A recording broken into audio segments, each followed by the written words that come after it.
You swap sharks for crocodiles. There's no worry, there's sharks as well up there, right? You just add crocodiles into the mix. I'm Gerardo Polder. I'm Hubert Hiemstra, and this is the Vet Vault.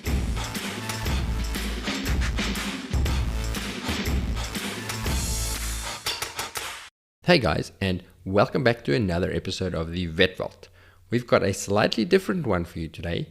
Instead of us interviewing someone, I am being interviewed by my friend and podcast / business coach, James Whittaker. James is an author and entrepreneur, and as you'll hear, a master interviewer and all-round legend.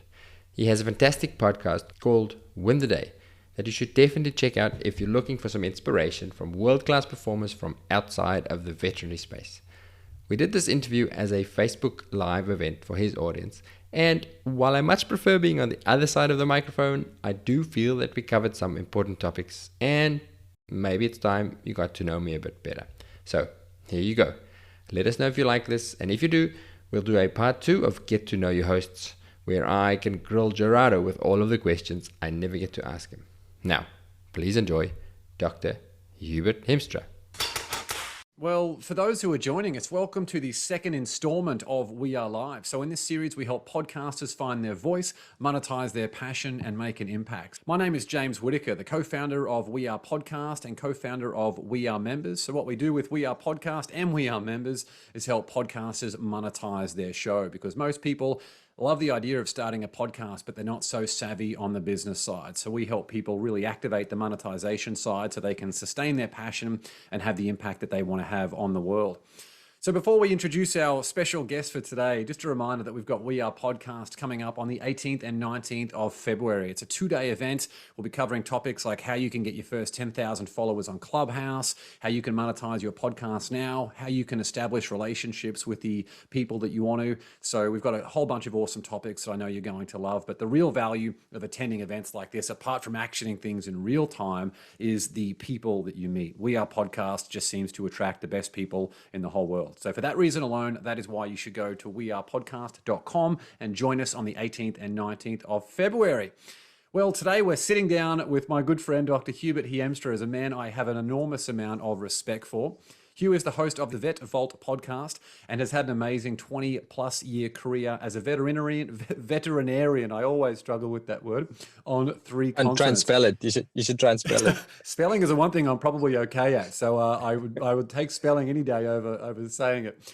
So we're going to get into Hugh's quest to build a balanced and fulfilled life, and we'll reveal what you can do to find, build, and add value to your niche. So Hugh, great to see you, my friend. Thanks for being here. Thank you so much for having me, James. And I'll just reiterate what James said about We Are Podcast. Do it if you have any interest in anything like this.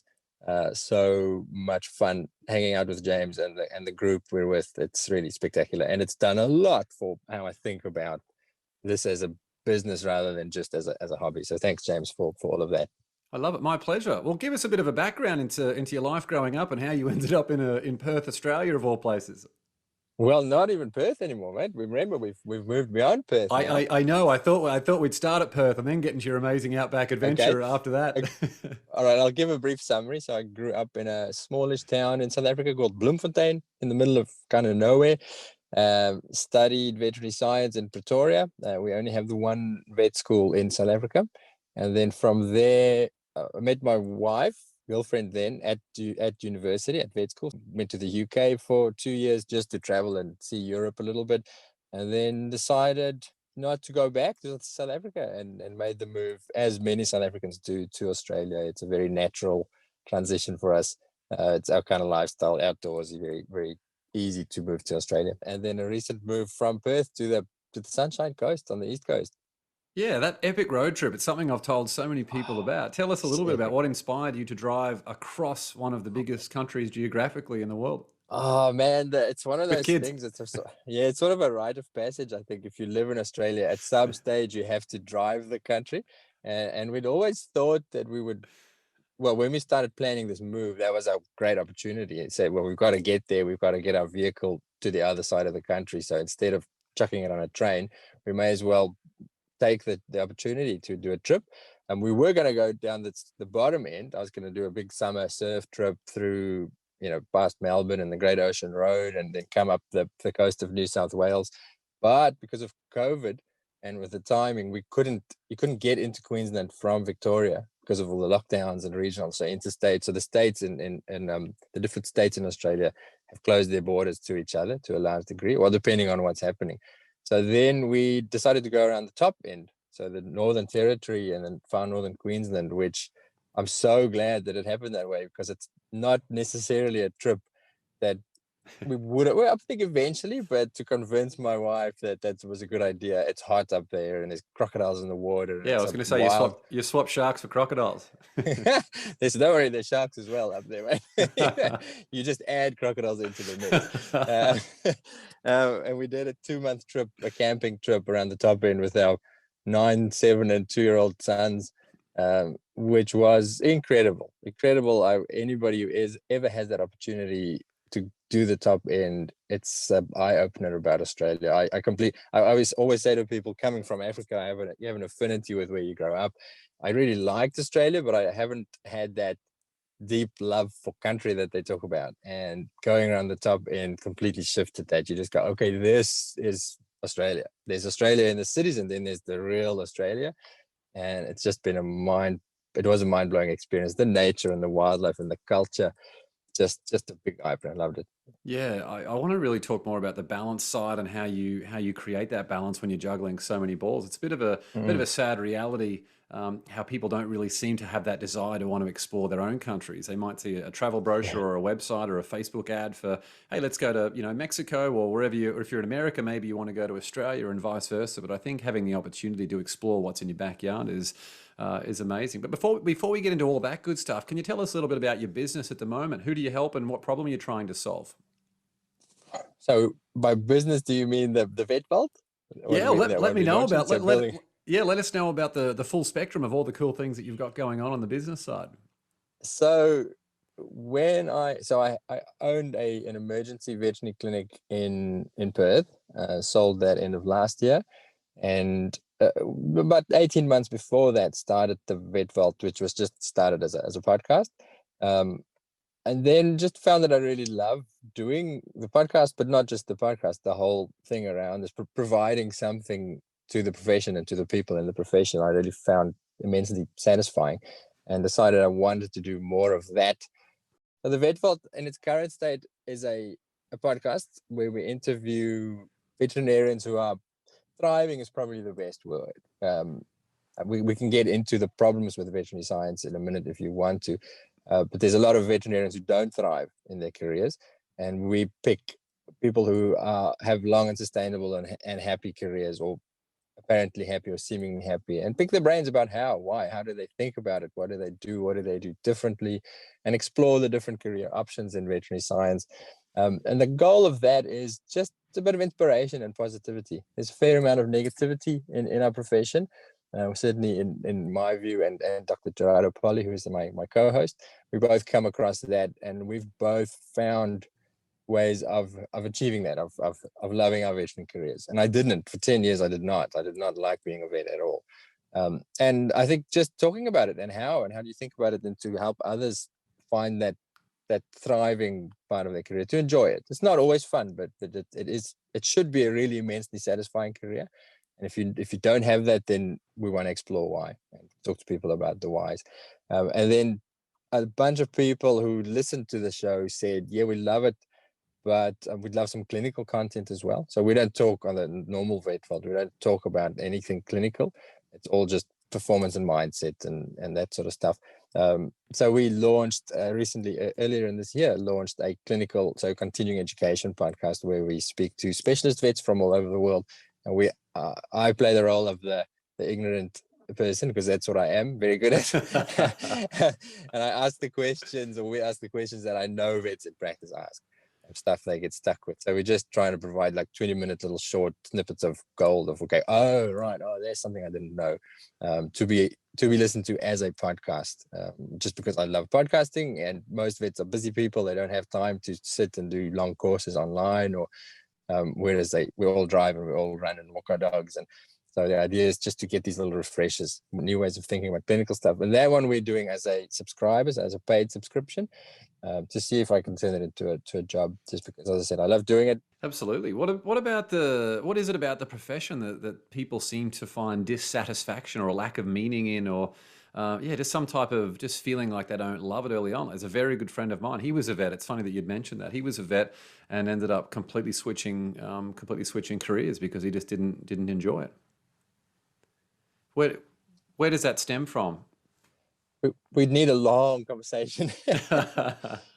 Oh, James, what I'll say is all opinion, but there's factors that contribute to it. It's actually quite a stressful career. It's a high pressure career. There's a lot of pressure to perform. We go into vet because most people go into vet because you have a passion for animals and for animal health. So you want to help. It's a helping career, but then it's increasingly people have higher and higher expectations of the vets as well. Back in the old days, it'd be, oh, look, if things go wrong and the dog dies, well, it's just the way it is. Not so these days. It's a very, very high pressure to do it and do it really well to a very high standard. I think a big issue is the cost of veterinary care. It is, if you want to do it at a high standard, it does cost a lot of money, but there's no medical help or medical aid or anything for pets. So there's a friction in that between the vet who wants to just help, but having to charge for it, and clients getting angry or perceived getting angry. That's a big thing.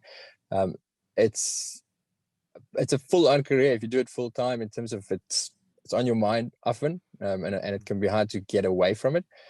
And I think just burnout. People just put their hearts and souls into it and often find it fairly ungrateful. They don't feel like they get a lot of love back from the job, and they're just too much of it. And one last factor is it's not a very well paid career compared to most of the professions. So people work hard, they put everything into it, and they don't feel financially rewarded. Certainly, that was an issue for me as well. So, yeah, yep, especially I think that's it in a nutshell. Yeah. I was going to say, especially compared to some of the other medical professions out there that can attract a significant amount of money. Often in life, there seems to be one or two moments of that we reflect on that seem to be massive moments of transition for us. Was there one or two incidents in your life that stand out that really contributed to the path that you've gone down today, or the person you are today? I think the breakthroughs for me, the pivot points to go, okay, this isn't working. So as I said, the first 10 years or so, I've certainly felt that dissatisfaction. I was sort of waiting for somebody to rescue me, to arrive and say, okay, here's the other thing that you should be doing, because this isn't ticking the boxes for you. But I had probably a bit of a victim mentality. And I think probably going back to why vets struggle, it's not easy getting into a veterinary degree. So it's generally, you have a group of high achieving people who go through school and even university pretty easily. And again, this is opinion. Lots of people might differ from me, but there are some people who work very hard to get in vet school, and we all work hard, but a lot of high achievers who life and achievement comes fairly naturally. And then you get to a point in work where you go, this is really hard. It's really hard. It's not what I imagined it was going to be. And so we have the general public has this vision of what it is like to be a vet. And I think many vets have that same vision going through vet school. And then they get into the reality of work and they go, oh, it's actually pretty hard. It's not straightforward. I suck at it, because when you start, you suck at it. It takes a long time to get really good at it. And we're not used to sucking at things. So for me, to get back to your question, it was a good 10 years in. And I think it was just taking time away, stepping away and evaluating and thinking, okay, this isn't working for me. And actually consciously thinking, okay, what can I do about it? If not this, then what? I remember I sat at my desk once just brainstorming and writing it down, and I don't know if I can swear or not, but I still have an old diary that there's a line that says, if not this, then what the F? Question mark, big exclamation mark. And it was probably, if I talk about pivotal moments, it was on a surf trip in Indonesia, and I had a fantastic time with friends, and I was riding on a scooter through this rural, just having, one of those bliss moments. And I just had a distinct moment of going, I want more of this feeling. And how am I going to do this? How am I going to achieve that? And it was on the plane back, I started hatching plans, the initial plans. And of course, when you start hatching those plans, you have no idea what the end of it looks like. I'm learning that more and more. I still don't know what the end looks like. But that was where I decided, let's change, let's do something else, let's make a plan.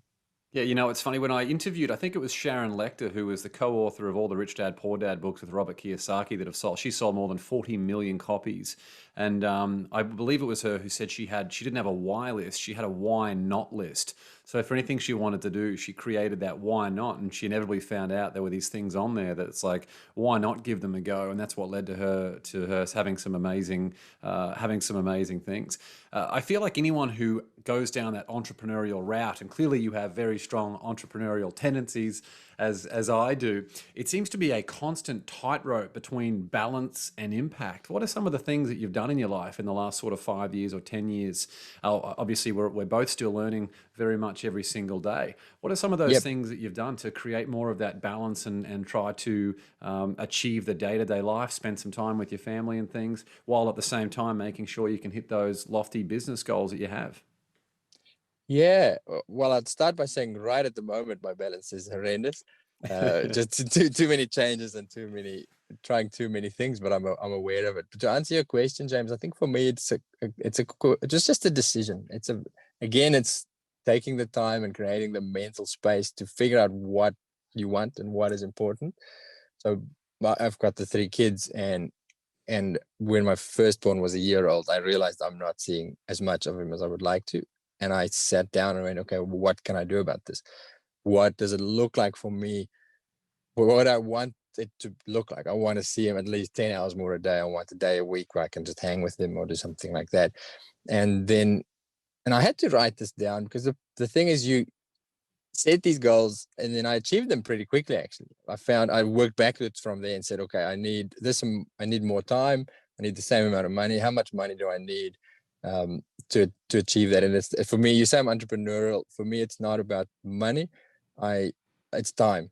The money needs to be there, but I'm very much aware of how much money I need as a minimum to give me time. And I think that's a risk that often happens, is once the entrepreneurial thing starts working, to not know when enough is enough, and to go, well, this is working, I should do more, I should do more, I should do more. For me to be able to say, okay, I've hit the goal that I want to reach. So how much do I take more time off now, or do I work more? So setting a goal, being very clear about what balance looks like, and then reevaluating. Something else I've learned though is it is a ebb and flow. There will be periods of terrible balance. So as I said, at the moment, there's a lot of things happening, and I know I'm not spending enough time with my kids, and especially my wife. She's always the last one, unfortunately. The kids get the time, and then the relationship. Might be times when she likes that. I think my wife would say that's the case. But I'm aware of it, but I also have a plan.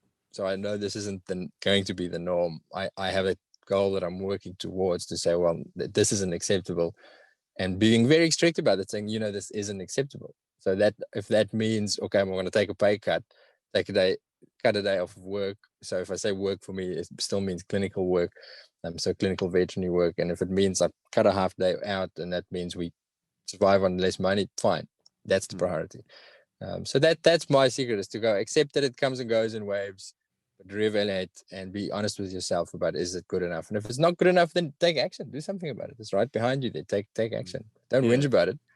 Do something about it. Yeah, absolutely. I think it's about the best advice for everyone in 2021. You got such a great niche now. Like, it's something you're clearly passionate about now. You've positioned yourself being able to help other vets in that world. What can people do to find the niche that they care about, that they love? Like, there's a lot of young people out there who are waiting for their purpose or their passion just to hit them like an apple falling out of a tree. But in my experience, it's by going out there and exploring a whole bunch of industries and attending events and just getting to know as many people as possible. It was only through that process that in my early 30s, so maybe 4 or 5 years ago, I'm 37 now, it was through that process that I ended up going, wow, now Spot on. Yeah, after going through all the shit, I am clear on what I actually want to do with that. What advice do you have for people who that's exactly it. I was so stuck on that for a decade. As I said, I had this constant feeling of, well,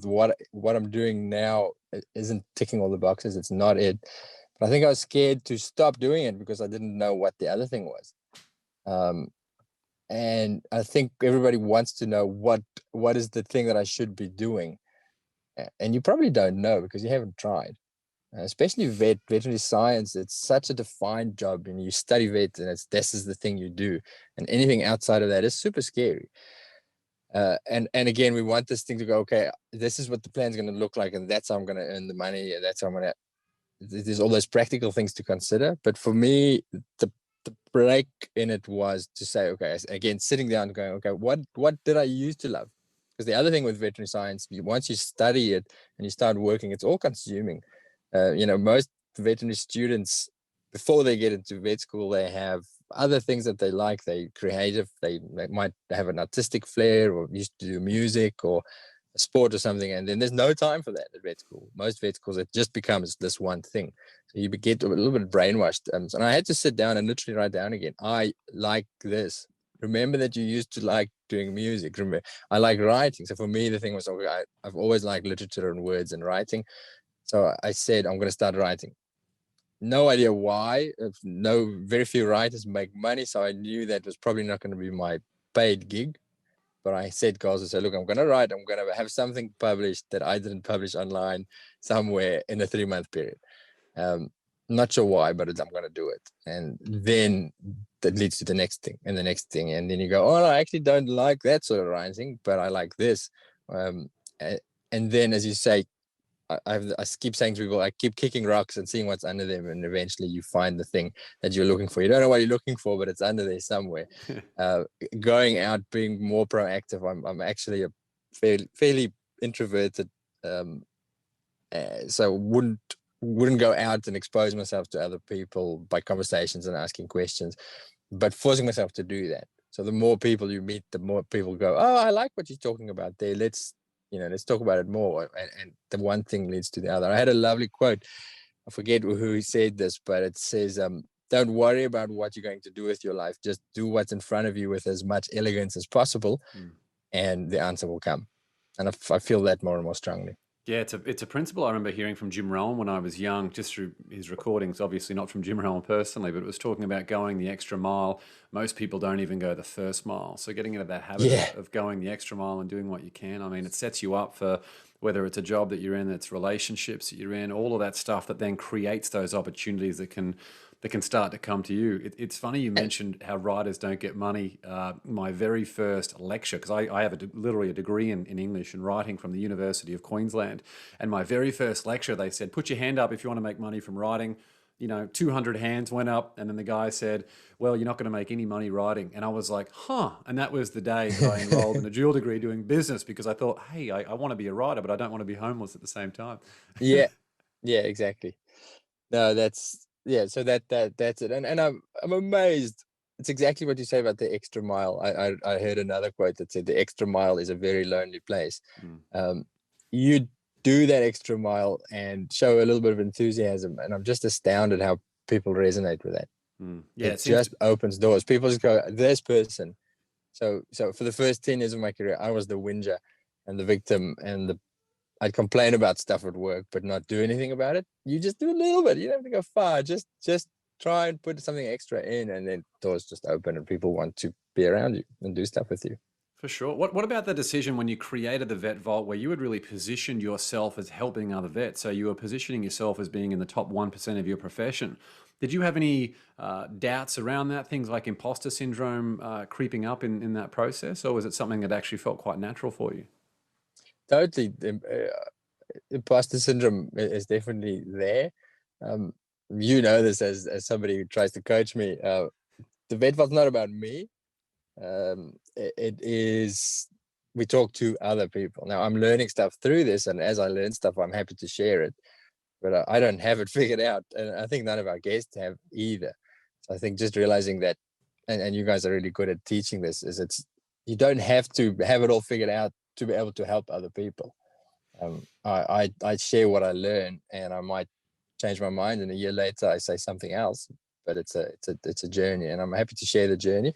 As I said, I'm introverted; it doesn't come naturally. I think that's why I like podcasting, because I don't have to. It's not live; I can edit it, and it's not standing in front of it. Well, though, having said that, that first episode, sweating bullets, it's a weird thing. As soon as that microphone goes on, initially you're like, people can hear me. So yeah, it took a bit of getting used to, but I enjoy it thoroughly now. Yeah, it's horrible, isn't it? That first episode, I actually found, when was it? A few months ago, I found the very first podcast episode I ever did on YouTube. It was on someone else's show, and I was like, oh, I closed that tab quicker than I'd ever closed a tab before. And then listening to your own voice when you Oh, edit your own show, that took me a while to get used to. I didn't even know how strong my accent was. In my head, in my head, I sound quite Australian these days. And the first time I started editing, I was like, "Jeez, I've got a really strong South African accent." yeah, you got to start off with "G'day, mate" to make the Aussie come out. I'm trying to teach our 2-year-old daughter to say "G'day, mate." So over here on the mean streets of LA, when people walk past her and they hear a little 2-year-old say "G'day, mate," they'll be G'day, like, mate. "What was that?" It's interesting what you were talking about on that podcast side. The reason so many podcasts aren't started is because people are worried about positioning themselves as the hero, yet positioning yourself as the guide, as we talk about a lot in We Are Members, where the customer or the audience, the person listening to the show, you're guiding those people. They are the hero. You're just taking them from where they are at the moment to something, a place that they want to be. And it's a great lesson for anyone out there that you do have the capacity to be able to do that. You can ignore all of those feelings of imposter syndrome that all of us have by thinking, hey, we're not an expert, or we're not Gary Vaynerchuk in our field of being able to get it done. Is there any particular benefit or reward or something that has come out of the podcast that really stands out to you? Like what's something that has happened as a result of you making the decision to start the Oh, podcast that you feel like is possibly worth the price of admission, as far as putting those reps into this point? so much, man. It's such a you know what a rewarding thing it is, and this is something you go on about. But at 100%, the main thing is relationships. So especially with the interview format podcasts, uh, I fall in love with every guest a little bit. It's the weirdest thing. By the end of it, because it's such an unusual thing, is to pry into somebody's life, that to be in a position where I can ask you a heap of really personal questions. It's weird how the dynamic between you shifts instantly. By the end of the episode, I've had one or two incidents where I've personally met somebody who we've interviewed previously, and it's so weird because I feel like I'm a really good friend of theirs after an hour and a half conversation. But it's because I've probed, and it makes them feel comfortable. So the relationships that I've gotten out of it as gold, it's worth the admission price by itself. But then again, you learn. I'm asking questions that I want to ask. I'm not making up questions, but that I think other people want to. I want to know how do you do this? What's it like to be a radiologist? How do you make balance work for you? And I'm learning. I'm learning stuff. My personal growth since starting the podcast has been way better than reading books and stuff, because I integrated, and I think the fact that I'm doing the interview and then editing and writing the show notes, I'm learning so much from it. It's really is incredible. The same with the clinical stuff.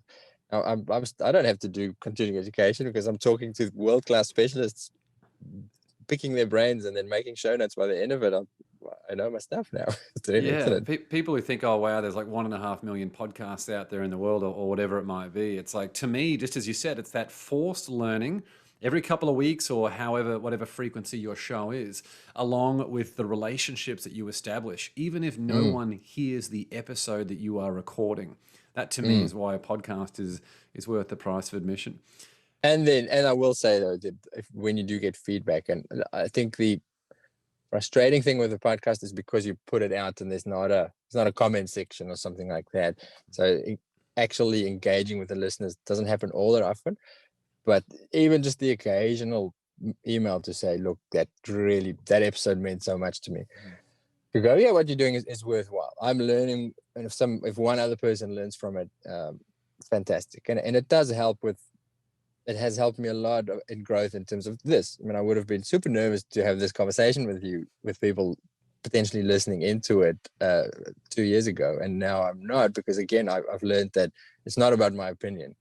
It's about conversations, and I can talk about the challenges I faced, and if somebody else can gain from that, I don't have to come with the answers. I can come with the questions, and we can talk about it. And if it makes the listeners think a little bit and just go, you know what, I'm not thrilled in my career.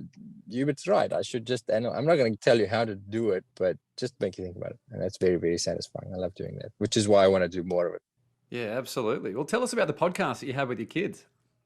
That's been on ice. As I said, I'm overcommitted. I've got 2 new clinical jobs. I started a brand new job yesterday. As you can see, I'm in my scrubs, so I'm going from one job to the other in a minute. So that was put on a hiatus a little bit, but that's actually my favorite podcast. Me and my It's got the best description of a podcast. I mean, it's amazing. I think that's got legs. I should get back to it. I think that's actually going to be my. So I was driving with my then 6-year-old son, just the two of us in the car. We went camping overnight. I try and do that, just dad and one kid every now and again, a night away, and he's animal obsessed, wildlife obsessed, and I thought, well, let's listen to a podcast in the car. And I was looking for a podcast. I thought surely there's got to be some animal related kids podcast, and there were some, but I just didn't love them. They weren't the best. Oh, and the other thing is they always come with these facts because they read all these animal books. They come to me with these wild animal facts that I go, I don't know if that's true, mate. I've got to double check that. Like some random. So the first episode was the question that the thing he said to me in the car. He said, "Did you know that hippos have pink milk?" And I was like, I know I didn't. I don't know if that's true. I'm gonna have to Google that. and that was where the idea was born. I was like, okay, let's do this. Let's do an animal podcast for kids with my kids, so they're my co-hosts. And the story is they come with the fact, with an unbelievable animal fact because I don't believe it, and then I go and research it, and then we come back and we have a talk about this animal and say some cool things about it, and then we answer their question or their statement. Is it true or is it false? I love doing it. I absolutely love it. It's just the time of editing and everything that's made it. So the podcast is called Unbelievable Animals. It's out there. The episodes are still out there, but we haven't released a new one for about 6 months. Yeah, it's so good about just the difference of just how eclectic shows can be. I mean, it seems like the best ideas come from people either in the shower or where they're not trying to force. Like, what's a really good idea that I could think of right now? Yeah. We just wanted to scratch our own itch. I will say, people my friends listen to the podcast and they go, "Oh, that's so cool! You guys have so much fun." We've had some big fights, me and the boys. If they're not in the mood or they're grumpy or they're mumbling, and then I'm like, "Hey, we're doing this recording, so we're having fun. You can't stop. We're supposed to have fun." So I do. It's some heavy editing of me shouting at them. Welcome back to the Happy Family Podcast. Exactly. Don't be fooled by what you hear there. There's a lot of editing.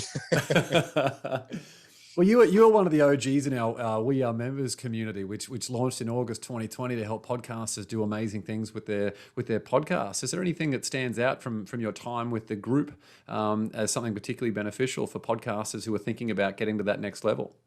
What's OG?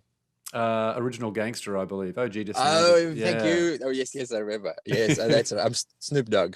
That's mate, it's just it's a way of thinking for me. It's the community for sure. You have like-minded people trying to achieve the same thing, and then when we have sessions, other people come with solutions to things that I get stuck on. I joined because I wanted technical help. How do I get better sound? I get so stressed out by software and things like that, all the new tech things. So that's why I joined. And initially I was disappointed that it wasn't very heavy on that. And then I went, oh, hang on, that's not the important stuff. The important stuff is how you think and what you do with it and how you engage your audiences. And so it's just a completely different, I say way of thinking, but it's actually just thinking. It's now in my mind. I'm much more aware of the marketing thing and production and how to get good ideas. And that's the main thing. It's completely changed my brain, really.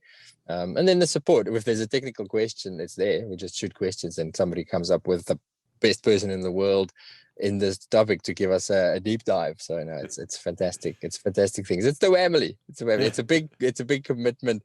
And again, it's like doing any exercise or anything. There's the days where I think, oh, I've got 100 other things to do. I don't actually have time for an hour and a half session. And then you do it, and afterwards it's like finishing the gym going, man, I'm so glad I did that. That was so worth my time. Yeah, well said, my friend, well said. Well, I know you've got to get off to work now, so where's the best place for people to go and learn more about you, Hugh? Oh, crikey. I should have go to prepared thevetvault.com. If anyone's a vet out there, they can go to thevetvault.com. Check us out, vetvault.com. If you want to learn more about the clinical episodes, there's a tab on the site that says clinical content. That'll take you to the clinical podcast. I'd love you to check that out. We're on Facebook. We're on Instagram. If you look for the Vet Vault, we try and keep it entertaining. reach out. Please reach out. We love it. I love getting emails and messages. What do you want us to talk about? Who do you want us to interview? Engage with us. I love it. And if you would like Hugh to resurrect Unbelievable Animals podcast, you can send that through the DMs as well. But, yes, please. Hugh, thanks so much for coming on the show. So if you know of anyone who's a vet, send them along to thevetvault.com. It's an amazing podcast and hugely beneficial for the vet industry. And don't forget, we've got We Are Podcast coming up on the 18th and 19th of February. So if you want to learn more about how to monetize your podcast and connect with some awesome podcasters from all around the world, go to wearepodcast.com and grab your ticket. And also, if you want to monetize your podcast sooner rather than later and be members with people like Hugh, myself, Ronsley, and a whole bunch of other amazing people, you can go to wearepodcast.com/members only, where you'll be able to schedule a one-on-one call with me to talk more about your goals and whether you're a good fit. That's all for today. So get out there and make some magic, and we'll see you very, very soon. Thanks for having me, James. Thank you for everything you do. Thanks so much, Bye. Hugh.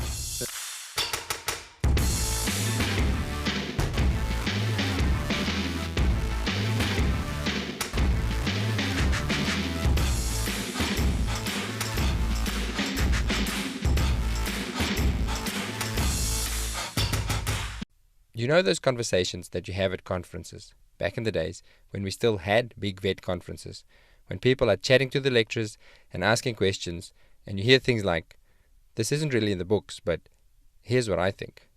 It's in those kinds of conversations that the best nuggets of wisdom appear, the nitty-gritty real-life details that you can only get from years and years of experience.